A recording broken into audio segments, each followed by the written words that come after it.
The Winnipeg Jets finally do it, getting their first win of the season over the Anaheim Ducks in a tightly contested contest, at least way tighter than the score made it look. Jets fans, breathe that sigh of relief. Give yourself the old big fist pump. The Jets have broken the losing streak and are on their way to positive things. We're going to break down this game, what happened, the best of it, the worst of it, but mostly the best of it, because it's about time Jets fans get some positive news. Let's roll that intro. We're going to get after this. Here's Lemieux. The center penalty coming up. Look at Lemieux. Oh my God. And Jets fans, if you're new to Hot Garbage Sports, we cover the NHL in its entirety, but the Jets have a huge place in our heart, and we try to cover all 82 games of the Winnipeg Jets. So this is the best place for Jets coverage on YouTube, and it's the best place for hockey knowledge on YouTube. Smash that thumbs up, smash that subscribe.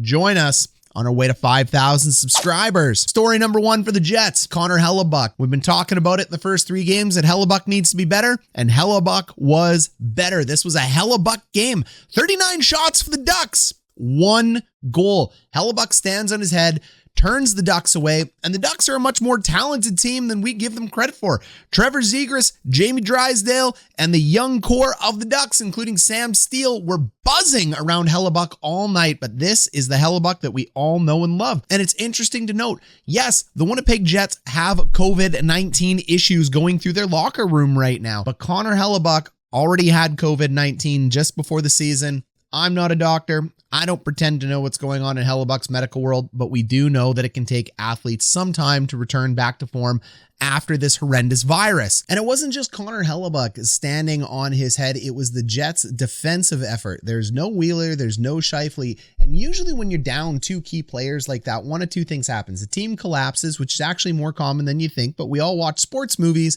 because in sports movies, the team steps up and plays a big game. And that's what happened here for the Jets. They stepped up and they played a big game. There were 39 shots against the Jets. And don't worry, on the back half of this video, we're going to get to some of the corrections that need to be made, but let's stick on the positives right now. But the shot spread, as we take a look here, most of them were to the outside. That was a lot of non-dangerous chances. And if Hellebuyck can see it, Hellebuyck's going to stop it. And he proved that tonight by stopping 39. The Jets also blocked 18. So that's a total of 57 pucks that were thrown towards the Jets net and only 1 goal in. So that's great news. The second piece of great news is who's scoring. So the secondary scoring for the Jets is really stepping up. Pierre Dubois had another fantastic game, and I know it's really tough for Jets Nation. There's a group of people that are finding it difficult to rally back around this guy because for so long last year, he disappointed. And your first impression is usually a lasting impression, but Pierre Dubois has completely turned it around. He's returned back to the form. This is the Dubois that the Jets were getting in that line A trade, at least they thought. So he goes ahead, he puts in his 3rd goal and that big body in front of the net. That's the type of hockey Canadian hockey fans like to see. Andrew Copp steps up with his 3rd goal as well too. So Copp is playing himself nicely into that top 6 role. And then finally, Nate Schmidt, huge call out for Schmidt. This has been a massive add to the Jets blue line.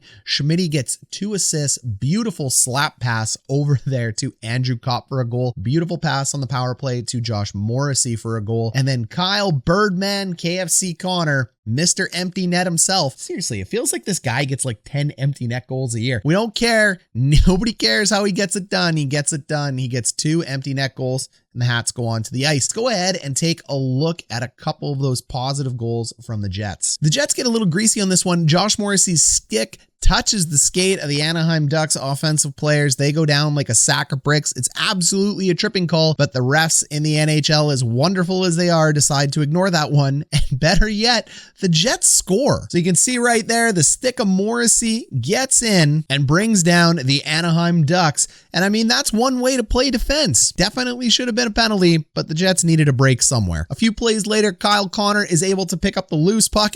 Look, he's the poor guy. If you're a Ducks fan, you got to be screaming. He's still down. He's still down from the initial trip. Kyle Connor picks up that puck, transitions out of the zone, 3-on-2. Luke Dubois enters into the zone, drops the puck over to Svechnikov, and then he ends up driving the mid lane. Now it's easy to have a 4-on-3 when the Ducks still have a guy with a blown tire out in the back of the zone. Pierre-Luc Dubois drives the mid lane, and what driving the mid lane is going to do is it's going to force back 2 of the 3 players here on Anaheim, giving a lot of room to the 3 guys that are joining in on the rush at the top of the screen. That little tic-tac-toe play gives a lot of gap and space here for Kyle Connor, and Pierre-Luc Dubois again does what he does best. High-skilled player, big body, gets to the net, stick down, 1-1, game-tied Jets. I mean, that was a tough period for the Jets. It was a great period for Anaheim. They go in up 10-3 in the shot count. Anaheim absolutely outplayed the Jets at all ends of the ice in the first period, but that's the resolve of Connor Hellebuyck, and that's the ability for the Jets to keep shots to the outside. And then finally, a little bit of help from the ref. So let's go ahead and admit it, Jets fans. If you can't, no big deal, but there was a little bit of help from the referee there. We could show clips of Connor Hellebuyck making amazing saves all night long, but a big pass from the slot down to Getzlaf here, one knee down, doing his best Brett Hall impersonation. Connor Hellebuyck has to make a massive post-to-post kick save on this one. This is an extremely difficult save for a goalie to make, especially when you see all the daylight there behind Hellebuyck. This was an absolute game-changing save for Connor Hellebuyck, and if it goes in, it is not Hellebuck's fault. There is nothing wrong with Hellebuyck letting this puck in the net. That's why you pay $6 million a year to this guy. Goal number 2, Nate Schmidt has been a revelation for the Jets. Look at that nice opening Schmidt ends up getting. He sees a very smart lane here, and he's not just shooting to score. Young defenseman, you're not just putting pucks on net. It sounds really easy. Get pucks deep, get pucks on net. Sometimes you want to put a puck away from the net near your player's stick for a tap in or a really nice bank, and that's what Schmidt does here. Goes off Copp's stick. Copp doesn't miss. That beautiful slap pass ends up hitting Andrew Copp's stick. He redirects the puck in the net. And we talk about this all the time on the channel, the Royal Road. It's a center ice drawn line that separates the left side and the right side of the rink. And even though there isn't a large distance of gap here on the ice, it's only a couple feet, that is enough to have to change the angle from a goaltender. And you can see that angle change here from John Gibson.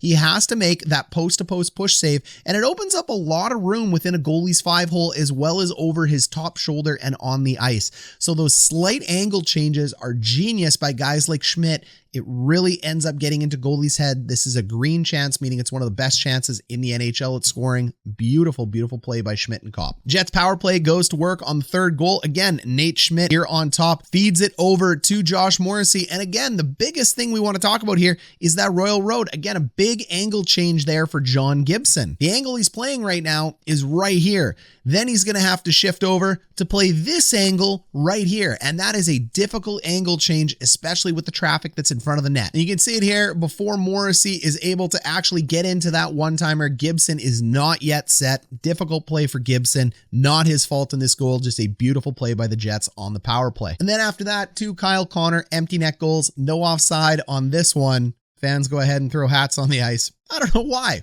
Who cares? We were stoked. Now let's talk about some of the things that need to be corrected in this game though. So the Jets ended up correcting 2 of the 3 things we talked about in our last video above. Goaltending significantly improved and bailed out the Jets. Number 2, the Jets took way less penalties. When the Jets take too many penalties, and I know we all love tough hockey, but when they get chippy and take too many penalties and they get too aggressive, they end up losing hockey games. It's not rocket surgery here, people. Rocket surgery. But they didn't accomplish the third task that they need to accomplish, which is limiting the total amount of shots. So we talked about the positives being that they kept the shots to the outside. We talked about goaltending, but for the last 2 years, the Jets have allowed too many shots against and had too few shots for. So again, in this game, 27 shots for, 58 shot attempts against the Jets. 18 of those were blocked shots. That's too many. That's just too many. So you take the wins as they come. There's a lot of fans that'll drop the comments down below. Go ahead, be one of those people. Drop the comments down below and let me know that take the win the way they have to come. Celebrate it as it is. Don't look too far into it. That is incorrect when you're looking at evaluation of an entire team from a coaching perspective. We want to talk about behaviors, and it is not positive behaviors to see the Jets allow 57 shot attempts and that many shot attempts against a team like Anaheim and get so few for. That means the Jets have to score at a higher percentage for shots, and that means there's a better percentage of the other team scoring on the Jets. Simple math. More shots for the Jets is better, less shots against is better. We want to see the Jets get routinely under 30 shots per game, especially with this defensive core. With the talent the Jets have, they should be able to limit Connor Hellebuyck 30 or less shots per game. That is the behavior mark we are going to look for positive improvement to the Jets defensive game as a whole. That's going to be a massive indicator for the Jets. We also want to see the Jets getting over 30 shots per game. So we want to see them getting between 32 and 35 per game, regardless of the outcome or the score. Yes, there's going to be games where the Jets end up winning with very few shots for, and there's going to be games Jets end up losing with a ton of shots for. There's also going to be the reverse with shots against. So you can point to a bunch of statistical outliers, but we're talking about an average over an 82 game season, and that average is based on behaviors, and those behaviors need to improve. But that's it. That's the only point of criticism we're going to give to the Jets this game, because overall, no Scheifele, no Wheeler in COVID-19 protocols, stress, returning from a tough California road trip. The Jets' backs were against the wall. Connor Hellebuyck plays angry. The Jets play fantastic. The depth of the Jets shines. The Jets' defensive group stands up, and most importantly, Connor Charles Hellebuyck. All right, Jets fans, thanks for catching us in this one. We'll catch you Saturday night for the next game.